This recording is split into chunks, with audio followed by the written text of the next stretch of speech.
Plus tarder, je voudrais juste d'abord donner la parole à M. Karim Chérif, président de la commission du tourisme.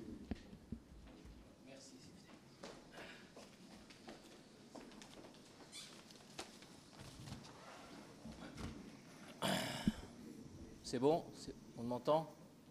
سيدات والسادة، سيدات والسادة ضيوفنا الكرام، سيدات والسادة أعضاء وزملاء وأصدقاء من المنتدى رؤساء المؤسسات، سيدات والسادة من القطاع الإعلام، مرحبا بكم في دراسة اليوم على تطور وانشهار السياحة في الجزائر.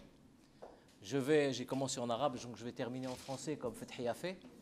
Donc, mesdames et messieurs, membres du forum, mesdames et messieurs les invités, mesdames et messieurs les chers amis de la presse. Je voudrais tout d'abord, en ma qualité de président de la commission du tourisme au sein du forum des chefs d'entreprise et à l'occasion de la célébration de cette journée mondiale du tourisme, vous remercier d'être présents avec nous aujourd'hui pour partager et débattre de notre vision sur le développement et la promotion d'un secteur créateur de richesses, de valeur ajoutée et d'emplois pour notre pays. Le thème choisi à l'occasion de cette journée mondiale du tourisme par l'OMT, l'Organisation mondiale du tourisme, 1 milliard de touristes, 1 milliard d'opportunités, prouve s'il en était besoin le formidable potentiel d'un secteur d'activité considéré comme la première industrie de services au monde. Je me permettrai d'ailleurs de vous présenter par la suite et très rapidement quelques chiffres et indicateurs qui vous permettront d'apprécier le potentiel et les retombées du tourisme mondial mis en perspective avec les réalités du tourisme national. Toutefois, avant d'aborder la situation et l'évolution, les perspectives du secteur, objet de notre rencontre d'aujourd'hui, il me paraît utile d'inscrire le programme d'activité et les travaux de la commission du tourisme, que j'ai l'honneur de présider, dont fait partie le symposium d'aujourd'hui, dans une vision plus globale, celle des missions du Forum des chefs d'entreprise. Le Forum des chefs d'entreprise, avec à sa tête M. Ali Haddad, milite pour un véritable renouveau économique et social, capable de créer les conditions d'une croissance en libérant les énergies et les initiatives dans tous les secteurs, afin de promouvoir la production nationale de biens et services pour un seul et unique objectif, développer l'économie en créant de la prospérité et de l'emploi. C'est là l'objectif principal du Forum des chefs d'entreprise. Comme vous le savez, le nouvel environnement économique auquel est confronté notre pays, avec la baisse drastique de nos recettes et le déficit budgétaire qui en découle, ont réduit la marge de manœuvre de notre pays. Ce qui, face à situation, a fini par convaincre les pouvoirs publics d'intégrer l'impérieuse nécessité de diversifier notre économie en accordant un intérêt particulier à des secteurs d'activité prioritaires, tels que le développement de l'agriculture et de l'agro-industrie, des nouvelles technologies de l'information, des énergies renouvelables et, bien entendu, du secteur qui nous intéresse aujourd'hui, le tourisme. Je ne voudrais pas trop m'appesantir sur les autres défis majeurs que nous impose dorénavant la nouvelle donne économique pour nous recentrer sur les potentialités touristiques que recèle notre pays et qui, exploitées et mises en valeur, pourront contribuer de manière significative à valoriser la destination Algérie. Avant d'aborder les différentes politiques sectorielles et les problématiques de notre secteur, j'aimerais donc vous donner quelques chiffres sur le tourisme mondial qui vont vous donner l'importance et la dimension de ce secteur. Donc, je ne sais pas si... Voilà. Donc, rapidement, il faut savoir que le chiffre d'affaires généré par le secteur du tourisme à l'échelle planétaire, à l'échelle mondiale, représente plus de 1000 milliards de dollars. Que le nombre de voyageurs internationaux, c'est comme ça qu'on nomme les touristes, a dépassé les 1,4 milliard de voyageurs en 2014, ce qui représente un PIB, un produit intérieur brut, de plus de 9%. Le nombre d'emplois qui émargent au secteur du tourisme, c'est pratiquement un emploi sur 10. Vous voyez l'évolution formidable du secteur du tourisme. Si on met ça en perspective avec le nombre de touristes en 1950, qui était à peine de 25 millions. Vous voyez un peu le développement du tourisme mondial et des perspectives que ça peut avoir pour des pays qui véritablement s'inscrivent dans une vraie dimension de promotion du tourisme dans leur pays. Alors, en Afrique, et je reviendrai après rapidement sur l'Algérie, c'est pratiquement 50 millions de touristes. Sur les 1,4 milliard de touristes, l'Afrique ne draine que 50 millions de touristes. En Algérie, c'est ce qui nous intéresse, le nombre de touristes, c'est 2,6 millions, voilà, donc on l'a ici, avec pratiquement 1,6 million qui font partie de la communauté algérienne à l'étranger.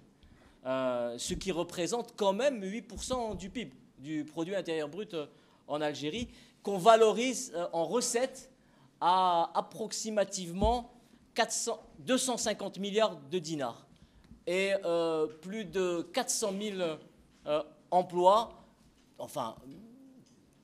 emplois dans le secteur du tourisme.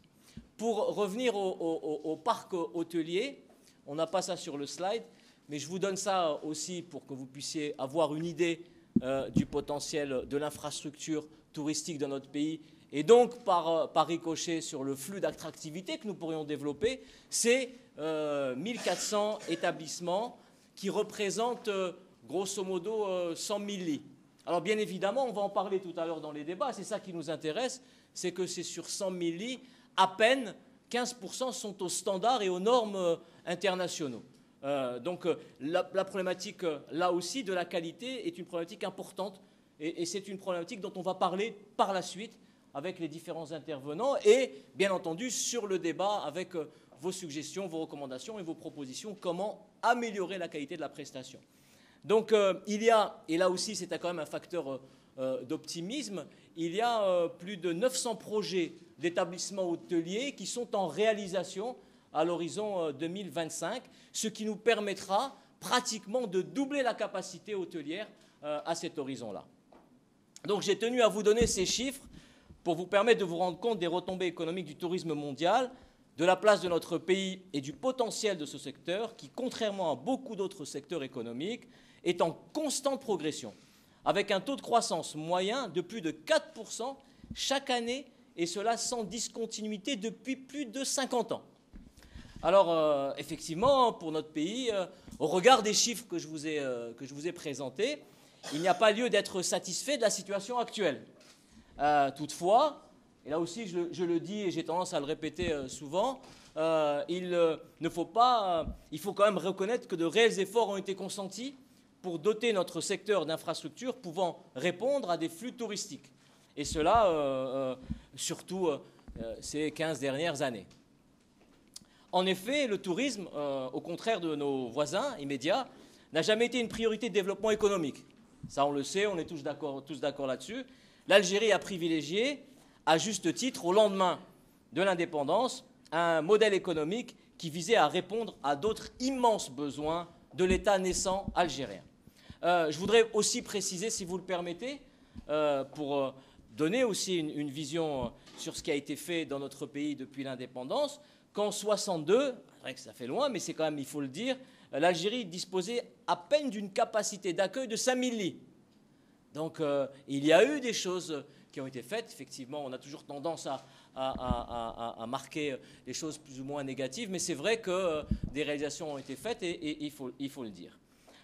Évidemment, nous sommes dans notre rôle au niveau de la commission du tourisme et au niveau de tous les opérateurs, exploitants hôteliers et tous ceux qui sont à la périphérie du tourisme. Nous sommes dans notre rôle pour essayer de trouver des moyens spécifiques de développer un tourisme alternatif différent. Notre pays ne manque ni de ressources, ni de volonté, ni de compétences. Vous êtes là pour le prouver. Il nous faut simplement une véritable stratégie sur le long terme, impliquant l'ensemble des intervenants, des acteurs, des professionnels. C'est la concertation que nous demandons, nous, au niveau du Forum des chefs d'entreprise et au niveau de la Commission tourisme. Cette concertation doit être construite en liaison permanente avec les pouvoirs publics pour concevoir une nouvelle batterie de mesures stimulantes et mobilisatrices. À côté, et là j'insiste, sur des dispositifs incitatifs qui existent déjà pour donner une nouvelle impulsion à notre secteur. Je voudrais, là aussi, je crois que c'est important de le dire, que le développement du tourisme, et je pense qu'on sera tous d'accord là-dessus, ne se réduit pas à la seule augmentation des infrastructures touristiques. C'est sûrement pas la seule condition. La complexité de notre secteur, vous le savez, qui se révèle transversale, qui impacte tous les autres secteurs d'activité. On ne peut pas développer le secteur du tourisme si on ne développe pas les transports et d'autres secteurs à côté, est un secteur qui fondamentalement ne peut pas se développer en vase clos. Le tourisme, et ça c'est important, est une culture, un état d'esprit, des modes de fonctionnement, de tolérance et de modernité qui doivent s'enraciner dans le vécu quotidien avec des ramifications dans tous les pans de la société. Pour revenir à la stratégie de développement du tourisme engagée par les pouvoirs publics, je ne vais pas être trop long, hein, je vais aller vite. Celle-ci a été construite autour du fameux SDAT, que tout le monde connaît ici aussi. On aura un membre du ministère qui va nous donner peut-être un peu plus d'explications sur la configuration et l'architecture du tourisme vis-à-vis de ce SDAT. Mais bon, ce SDAT comprend quand même un certain nombre de mesures incitatives au travers de facilitation et d'encouragement. Je parlerai par exemple de la réduction de la TVA à 7% sur les prestations liées aux activités touristiques, des abattements sur le coût de la concession des terrains destinés à la construction touristique. Dans le domaine du financement, là aussi, il y a eu de grandes avancées avec des crédits bancaires à des taux d'intérêt bonifiés et l'accès sur le crédit à long terme et bien d'autres mesures dont on va parler tout à l'heure. Dans le cadre de l'ANDI, l'Agence nationale de développement de l'investissement, il y a là aussi une batterie de mesures qui vont à l'exonération des droits de douane. On en parlera tout à l'heure aussi. Je ne voudrais pas m'étaler. Je pense que les communications qui vont venir par la suite et le débat va de ce point de vue-là être fructueux. Il nous permettra d'avoir une idée beaucoup plus exhaustive de tout le panel de mesures incitatives dans le domaine de l'investissement touristique. Je voudrais, et là, chers amis, attirer votre attention sur un point important, un point que nous avons soulevé au travers du comité exécutif de notre association et qui, quelque part, nous désoriente. Il est évident que les pouvoirs publics affichent clairement leur volonté de booster, comme je l'ai dit tout à l'heure, notre secteur. Toutefois, la dernière loi de finances, avec le montant de l'IBS pour le secteur des services qui nous a été appliqué, nous a rendu un petit peu circonspects de ce point de vue-là. Donc au niveau du forum des chefs d'entreprise, nous demandons bien évidemment à ce que les pouvoirs publics reviennent au taux précédent, soit 19%. Et je crois que c'est une donnée fondamentale, sur un axe sur lequel nous devons véritablement insister. Bien évidemment, il y a d'autres exemples d'assouplissement pour promouvoir le tourisme, la facilitation de l'octroi des visas et bien d'autres mesures encore qui touchent effectivement aux trois grands axes que nous avons ciblés et qui sont des axes qui, quelque part, réduisent la marge de manœuvre de ceux qui veulent s'investir véritablement dans le développement du tourisme, en l'occurrence la problématique du foncier, la problématique du financement et la problématique de la formation. Je ne m'étalerai pas sur les aides, les zones d'extension touristique, dont seulement 2% sont opérationnels à l'heure actuelle. Donc il y a beaucoup de chantiers et c'est là l'objet de notre symposium aujourd'hui, c'est essayer de sortir avec d'autres mesures concrètes, pragmatiques, pour essayer de faire en sorte que notre secteur d'activité soit un secteur pourvoyeur de richesse et d'emploi, comme je l'ai dit tout à l'heure. Donc je voudrais clôturer ici mon intervention pour vous dire que le Forum des chefs d'entreprise, au travers de notre commission, affiche clairement son intérêt pour le développement de notre secteur. L'organisation de cette rencontre participe à notre volonté de peser par la qualité et la pertinence de nos propositions sur les débats quant aux enjeux et aux défis qui nous attendent pour arrimer et développer le secteur du tourisme dans notre pays. J'espère que cette rencontre suscitera au travers de toutes les communications, vos communications qu'on attend tout à l'heure. J'espère que le débat de ce point de vue-là sera fructueux et dense, et qu'il suscitera encore d'autres pistes de réflexion que nous n'avons pas forcément ciblées. Vos suggestions, vos propositions seront donc les bienvenues pour nous permettre de construire, pour enrichir le plaidoyer que nous avons déjà remis au pouvoir public, que nous avons remis au mois de mai dans le cadre du plaidoyer global de propositions qui a été faite par le Forum des chefs d'entreprise. Donc je suis persuadé, et je vais terminer, je vais conclure, hein, je suis persuadé, comme vous tous, que la tâche est difficile, mais non insurmontable.